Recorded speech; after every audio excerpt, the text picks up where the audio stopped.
check, all check, check.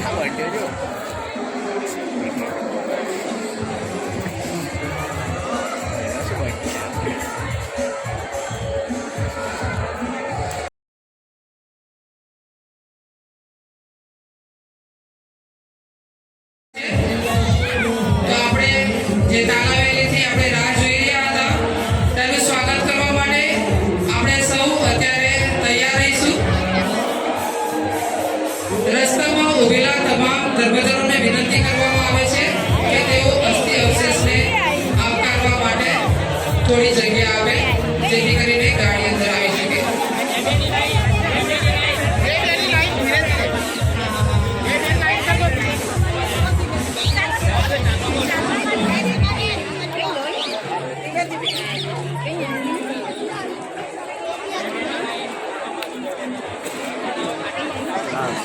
રસ્તામાં ઉભેલા તમામ ધર્મજનોને વિનંતી કરવામાં આવે છે કે તેઓ જગ્યા આપે જેથી કરીને લોકો અંદર પ્રવેશી શકે.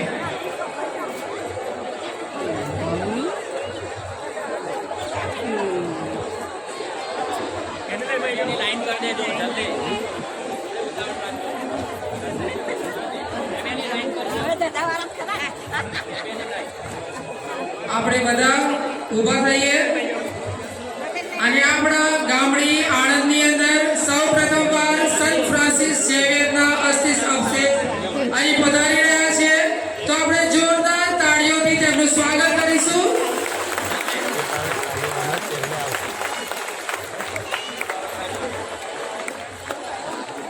આ આંખોએ ઘણી રાહ જોયેલી છે. આ હૃદયની ધડકનો ઘણી વધી ચૂકી છે. આપણા મન અને હૃદય જેની રાહ આતુરતાથી જોઈ રહ્યા છે તેવા અસ્થિ અવશેષને લઈને આપણા બિશપ સ્વામી અને પ્રોવિન્શિયલ સાહેબ શ્રી આવી રહ્યા છે જેથી કરીને કોઈ અગવડતા રહે નહીં.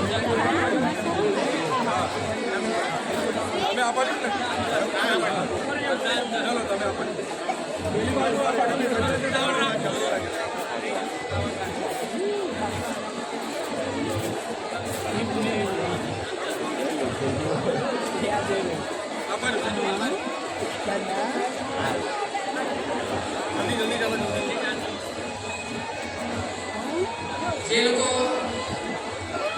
પોતાના મોબાઈલથી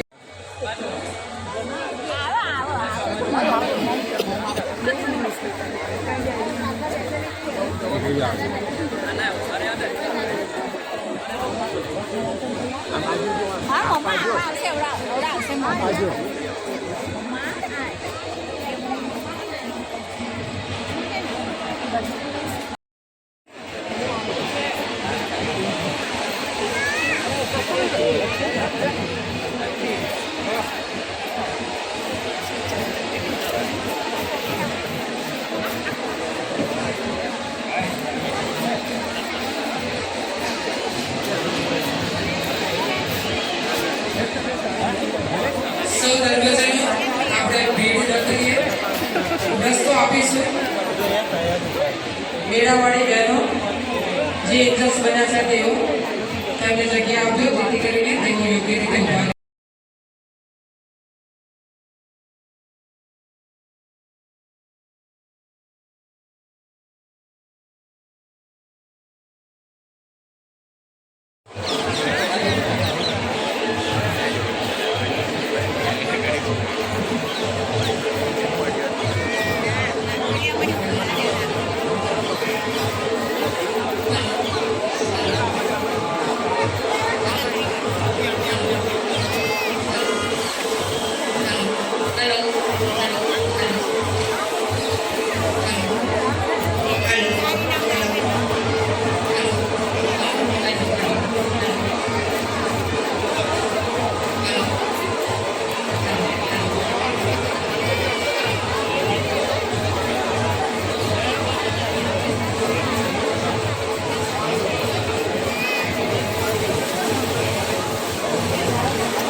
દરેક ધર્મજનો એક દર્શન માટેનો સંપૂર્ણ સમય આપવામાં આવશે અને દર્શનની શરૂઆત 20 વાગ્યા પછી થવાની છે. માટે દર્શન માટે કોઈ ઉતાવળા થશો નહીં. દર્શન માટે પૂરતો સમય આપવામાં આવશે. દર્શનની શરૂઆત 20 વાગ્યા પછી થવાની છે. માટે દરેક ધર્મીઓ પોતાનો સમય વપરાશ કરે. શરૂઆત ચર્ચના પ્રથમ વ્યક્તિ થશે અને અંત ચર્ચના અંતિમ વ્યક્તિ થશે. ચર્ચનો અંતિમ બેલ વાગે ત્યારે આપણે દર્શન ભગવાનને લઈશું. ત્યાં સુધી આપણે અહીં પ્રસાદમાં બેસવાનું છે. સ્પષ્ટ રીતે સૂચના સાંભળી લેજો. ચર્ચનો અંતિમ બેલ વાગે ત્યારે જ આપણે આપણી જગ્યા છોડવાની છે. ત્યાં સુધી આપણે ચર્ચના પંડાળમાં બેસવાનું છે. જય શ્રી ધન્યવાદ.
બોલો સેન્ટ ફ્રાન્સિસ ઝેવિયર.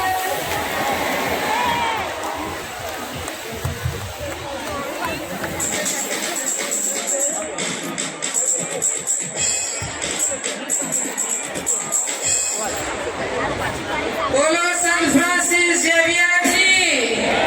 બોલો સેન્ટ ફ્રાન્સિસ ઝેવિયરની. બોલો સેન્ટ ફ્રાન્સિસ ઝેવિયરની. બોલો સેન્ટ ફ્રાન્સિસ ઝેવિયરની.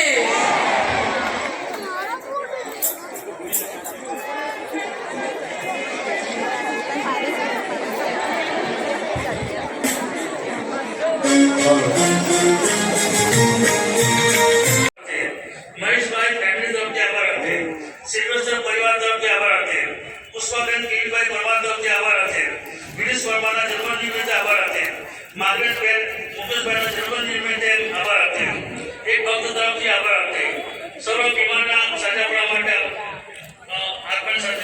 સાજાપણા માટે આભાર આપે, શ્રેયા વર્માના જન્મ નિમિત્તે આભાર આપે, એક ભક્ત તરફથી ટ્રેન કે પરિણીશું માતા માટે આભાર આપે, એક ભક્ત તરફથી આભાર આપે, એક ભક્ત તરફથી આભાર આપે, એક ભક્ત તરફથી આભાર આપે, ભાનુબેન અરવિંદભાઈ વર્માના તરફથી આભાર આપે, એલન અતિભાઈ ના આભાર આપે, પિન્ટુ અને કેશુ તરફથી પરિષદ માતાને આભાર આપે, પુલકિયાબેન ધનભાઈ વંદા તરફથી આભાર આપે, સોમભાઈ ઝવેરભાઈ પપ્પાના તરફથી આભાર આપે.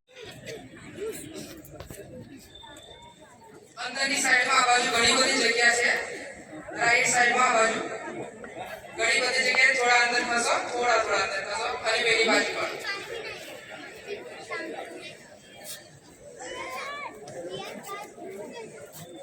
આપણે બધા શાંતિનું વાતાવરણ જાળવીશું. હવે થોડી ક્ષણોમાં આપણે ક્રિશ્ચિયનને અર્પણ કરવા જઈ રહ્યા છીએ.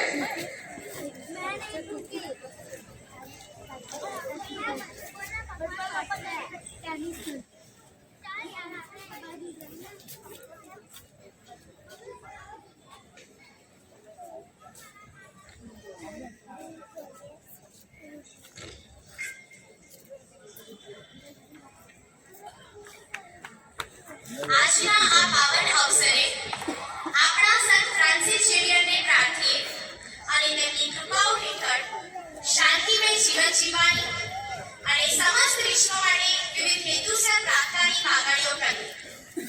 હે દયાળુ અને પ્રેમા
गरीब गुरबा काजे जीवन अर्जू प्रभु ने चरण गरीब गुरबा काजे दूरी न थावी केरा नामनि धन्य थयु जीवन धन्य थयु जीवन धन्य थयु जीवन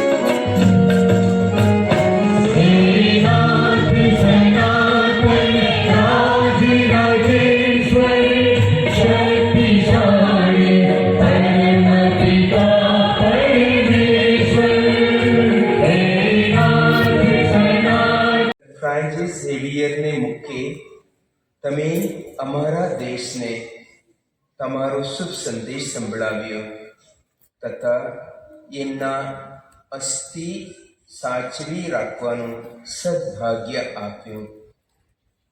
અમારો નવજન્મ કરાવનાર પૂર્વજનું આજે અમે ભાવભીનું સ્મરણ કરીએ છીએ. અમારામાં એમનામાં જેવી ધગસ પ્રેરો. ભારતની ધર્મસભાને એમના જેવી નિષ્ઠાથી શુભ સંદેશની ઘોષણા કરવાની શક્તિ આપો.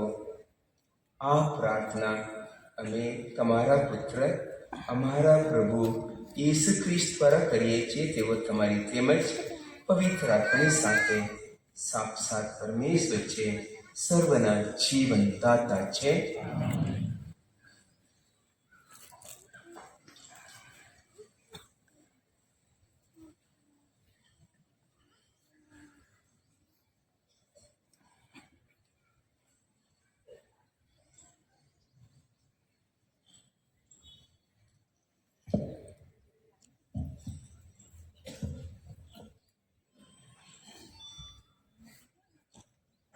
પહેલો શાસ્ત્રપાઠ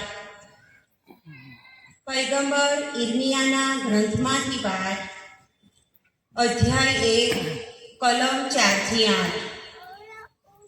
મેં તને પ્રજાઓના પૈગંબર તરીકે નિમ્યો હતો. મને પ્રભુની વાણી સંભળાય. તને ગર્ભમાં ઘડ્યો તે પહેલા મેં તને પસંદ કર્યો હતો. તું જન્મ્યો તે પહેલા મેં તને આ કામ માટે નક્કી કર્યો હતો. મેં તને પ્રજાઓના પૈગંબર તરીકે નિમ્યો હતો. મેં કહ્યું, અરે ઓ સર્વસત્તાધીશ પ્રભુ, મને બોલતા તો આવડતું નથી. હું તો હજી બાળક છું. પણ પ્રભુએ કહ્યું, હું બાળક છું એમ કહીશ નહીં. હું તને જે કોઈ લોકોમાં મોકલું ત્યાં તારે જવાનું છે, અને હું જે કંઈ કહેવાનું કહું તે કહેવાનું છે. તેમનાથી ડરીશ નહીં, કારણ હું તારે પડખે રહી તારું રક્ષણ કરીશ. આ પ્રભુની વાણી છે.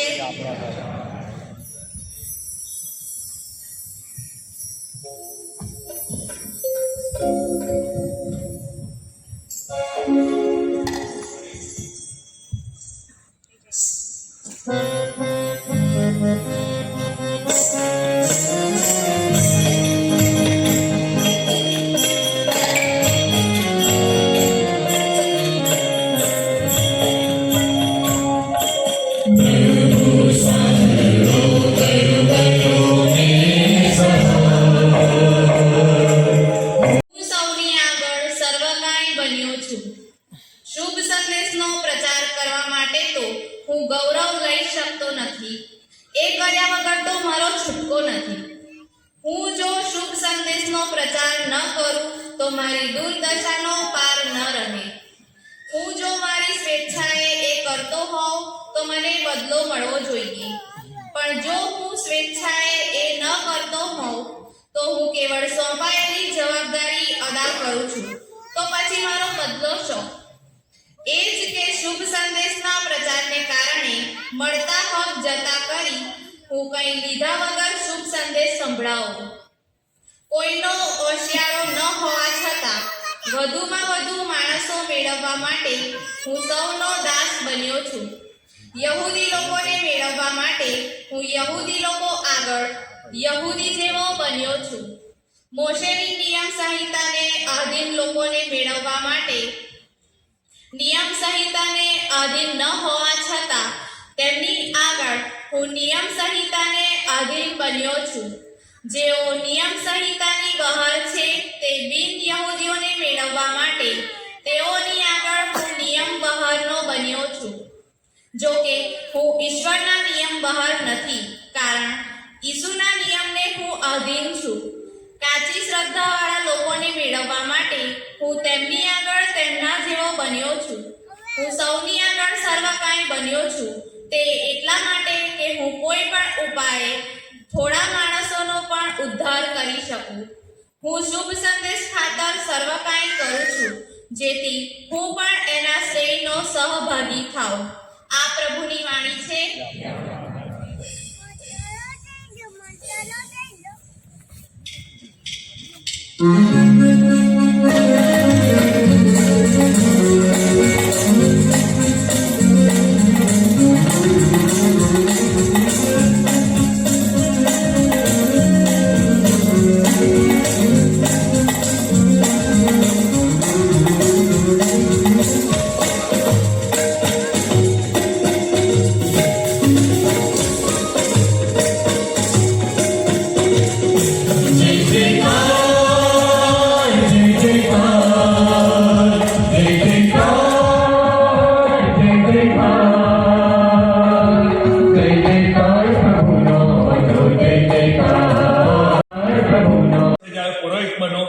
જરૂરી નથી.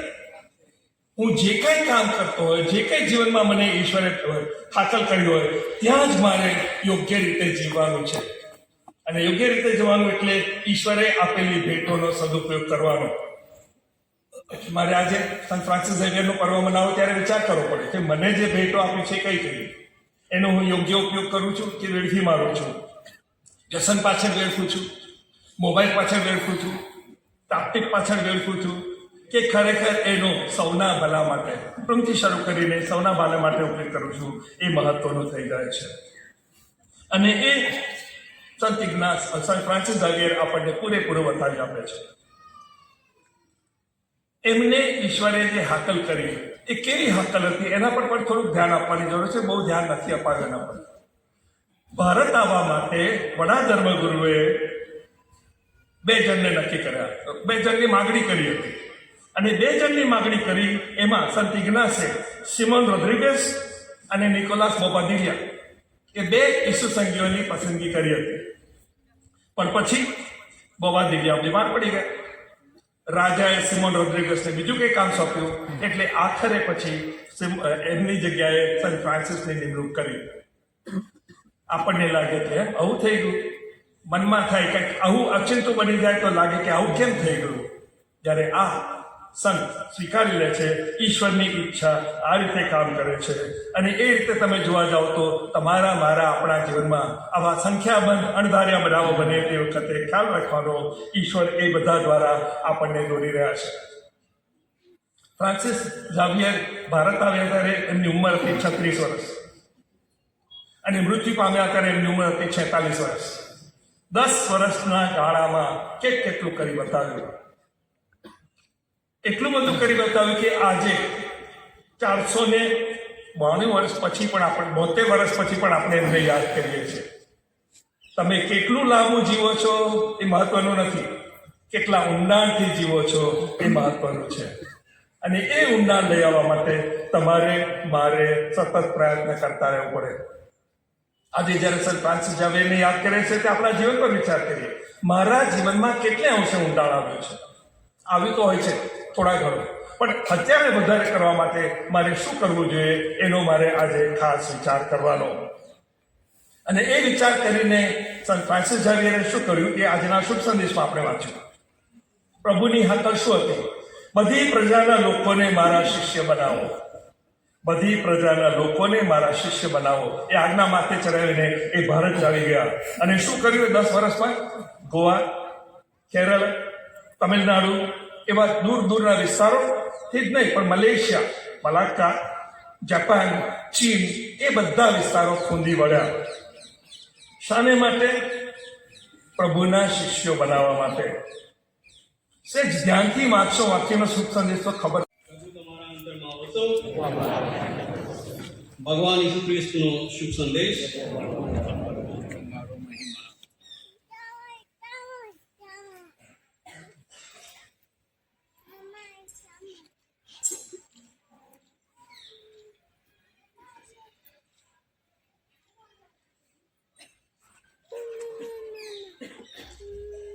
સંત માથીના શુભ સંદેશમાંથી પાઠ. 11 શિષ્યો ગાલિલમાં ઈસુએ તેમને કહ્યું હતું તે પર્વત ઉપર ચાલ્યા ગયા, અને ઈસુને જોતા તેમને પગે પડ્યા. પણ કેટલાકના મનમાં શંકા જાગી. ઈસુએ પાસે આવીને તેમને કહ્યું, મને આખી સૃષ્ટિ ઉપર સંપૂર્ણ સત્તા આપવામાં આવેલી છે, એટલે તમે જાઓ અને બધી પ્રજાના લોકોને મારા શિષ્યો બનાવો, અને તેમને પિતા અને પુત્ર અને પવિત્ર આત્માને નામે સ્નાન સંસ્કાર કરાવો. તમને મેં જે આજ્ઞાઓ આપી છે તેનું પાલન કરવાનો ઉપદેશ આપો, અને ખાતરી રાખજો કે હું યુગના અંત સુધી સદા તમારી સાથે છું. આ પ્રભુની વાણી છે.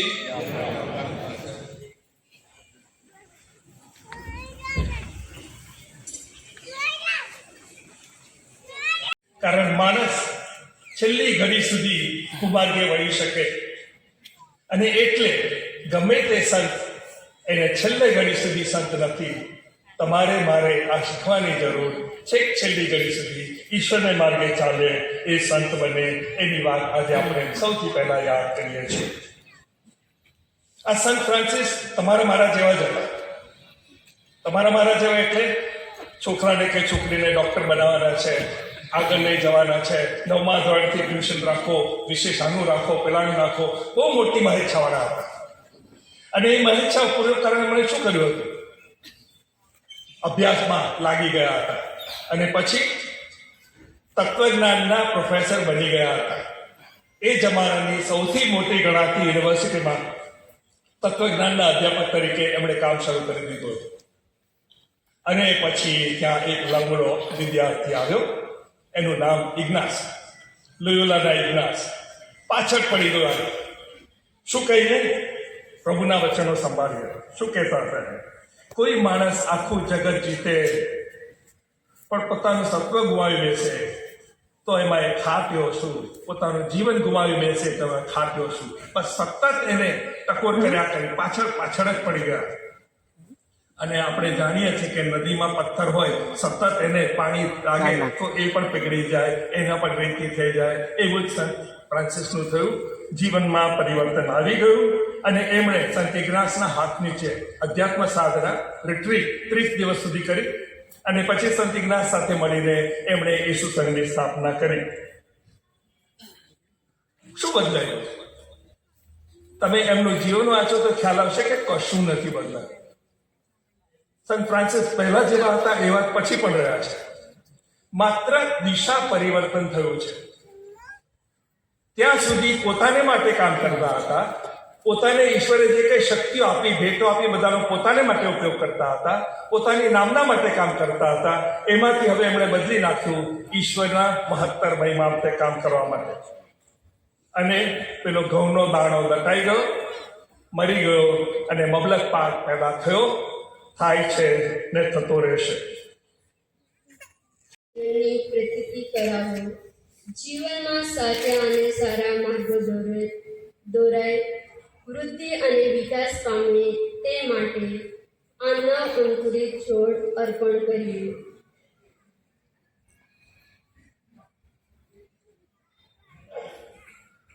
ક્રોસ.